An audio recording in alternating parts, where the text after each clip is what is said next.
This is an old house. The stairs creak, even when no one is there. The trees tap their wooden fingernails on the windows. The moonlight sneaks through dusty panes to make giant shadows of the smallest things.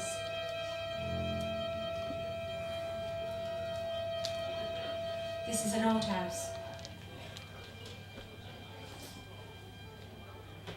On the walls are layers of paint and wallpaper.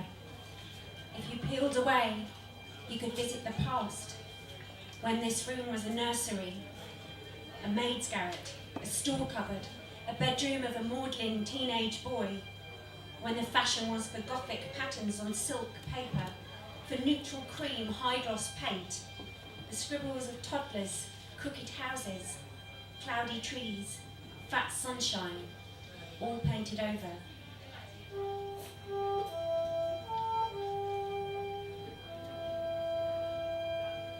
Peel away and count the layers like the rings of a tree.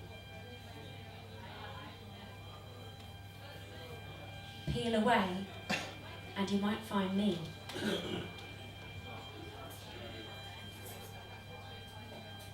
She set her desk by the window, even though it's chilly there.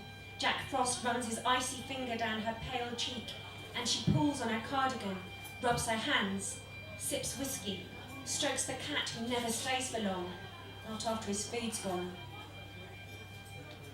The screen of her laptop uplights her face.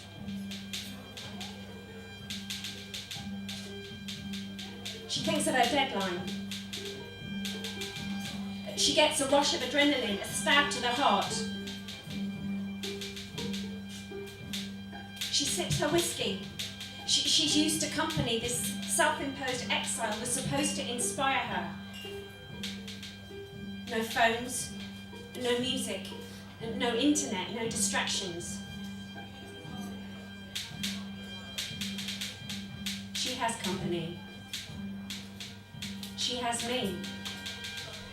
But for now, she's not listening. She's drowning me out with liquor and denial.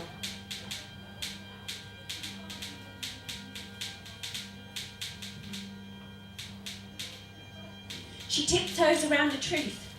She writes stories about ladies who wear big pants, who are unlocking love, who then slim down to smaller pants and marry their bosses. She writes stories about women whose luck is transformed by an unexpected inheritance from eccentric long-lost aunts, who then marry their bosses. She writes stories about lady amateur detectives who solve cases long abandoned by the bumbling local constabulary in their village, who are then reunited with their childhood sweethearts. Happy ever after. Happy ever after. Happy ever after. She doesn't write about me, her sister.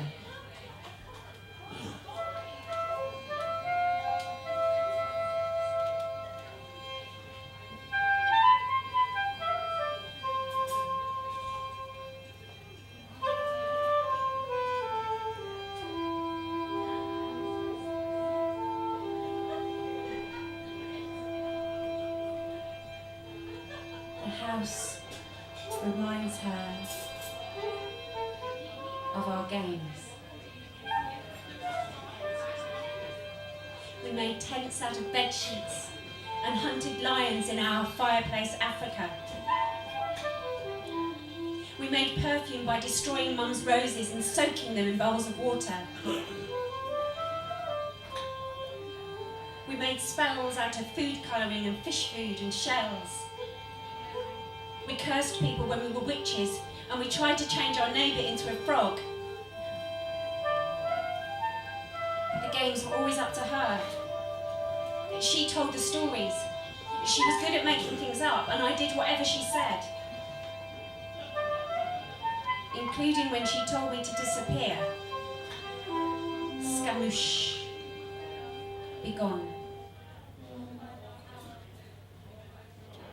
Until she said I didn't exist. I didn't realise that she'd made me up too. for bits of Grimm's fairy tales and the famous five and her own dark shadows. I was her patchwork doll. She wished me into being with her own fierce desire, till I was real. And then she threw me away. It was murder.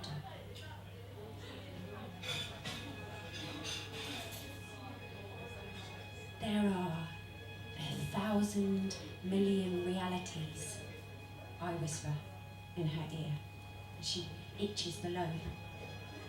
Whenever you imagine something, it becomes real, somehow, some way. The more you imagine it, the realer it is. And you imagined me for 12 years. You spoke to me for 12 years. We wrote our story on the bedroom wall and signed our names, and it's still there, under the daisy-patterned paper you insisted Mum redecorate our room with. I live there. I live in the creak of the stairs. I live in the wind down long-blocked chimneys, in an empty cupboard, in the mirror of your old dressing table where we tried lipstick for the first time. I live in the cracks of your mind.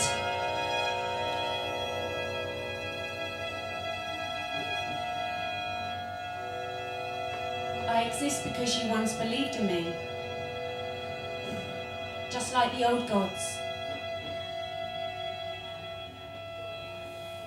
Faded but not entirely forgotten. Not a ghost. There's no such thing as ghosts. Real. Real like Christmas magic to a child. Now write, I whisper. She types, my imaginary friend. And I laugh. It's a start. Tell them to be careful what they wish for.